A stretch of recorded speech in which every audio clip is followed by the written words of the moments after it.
Today, we're going to jump way, way back to the dawn of myth. We're talking about the very first dynasty from Iran's national epic, the Shahnameh. These are the Pishdadians, the legendary kings who, you could say, didn't just rule the world. They basically invented it.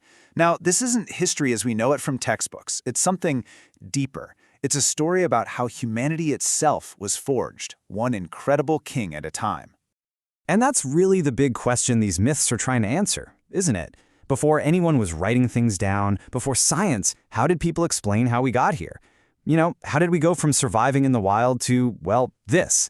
The stories of the Pishdadian kings are one heck of an answer. They're like a blueprint for building a world of order, law, and knowledge.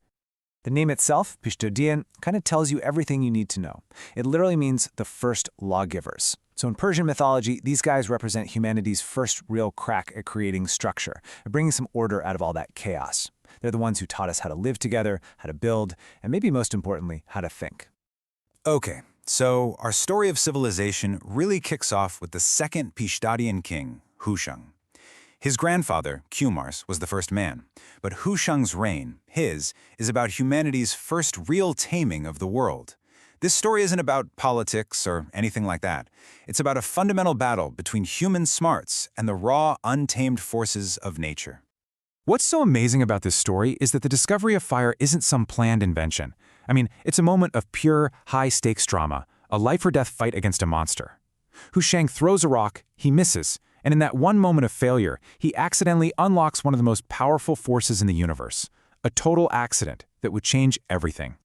And that one discovery just kicks off this massive chain reaction.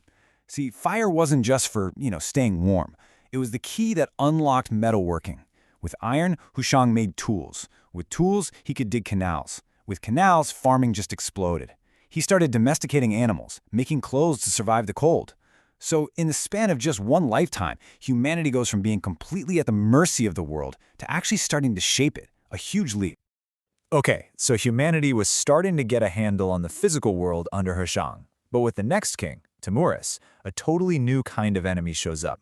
The challenge for him wasn't just wild animals or tough landscapes. It was something way more sinister, the forces of chaos itself, these supernatural evils that they called the Divs. And this really sets the stage for the big conflict of his era. On one side, you have this fragile, new world of human order. You've got farming, tools, the beginnings of society. And on the other side, you have all the forces that want to tear it all down. These divs, sorcerers, and chaotic spirits that represent everything threatening that progress. So, who exactly were these divs? Well, the term is actually pretty complex. On the surface, yeah, they're daemons, supernatural bad guys. But some people think they might also be a stand-in, a mythologized version of rival tribes. The other guys that the early Iranians were fighting against. It gives the whole story this really fascinating double meaning. And this quote from him, it just perfectly nails his whole mission. He doesn't just see himself as a king, he's like a purifier, a champion of order. His entire reign is a crusade to push back the darkness and make the world safe for civilization. It's no wonder he gets that awesome nickname, the Demon Binder. So, using all his power and wisdom, Timuris takes on the whole demon army. And he doesn't just beat them, he absolutely crushes them, binding most of them with magic. But right when he's about to finish them off for good, the defeated Divs get desperate. They make an offer. They have one last thing to trade for their lives. And you've got to wonder, right? What on earth could these creatures of chaos possibly know that a great king would want? What secret could be so valuable that he would actually spare the very beings he swore to destroy? And here it is, the absolutely brilliant twist in the story. The ultimate weapon against chaos wasn't a magic sword or a powerful spell. It was knowledge. In exchange for their lives, the demons teach Timuris the art of writing. So the greatest prize ever won from the forces of ignorance and chaos was the very tool needed to preserve wisdom forever. And just get a load of the sheer scale of this gift. It wasn't just one alphabet. The legend says they taught him almost 30 different scripts, everything from Roman and Arabic to Persian and Chinese. That one little detail just blows the story wide open. It's not a local tale anymore. It's a story about the birth of global knowledge itself. Okay, so let's just step back for a second and appreciate the incredible journey we've just seen.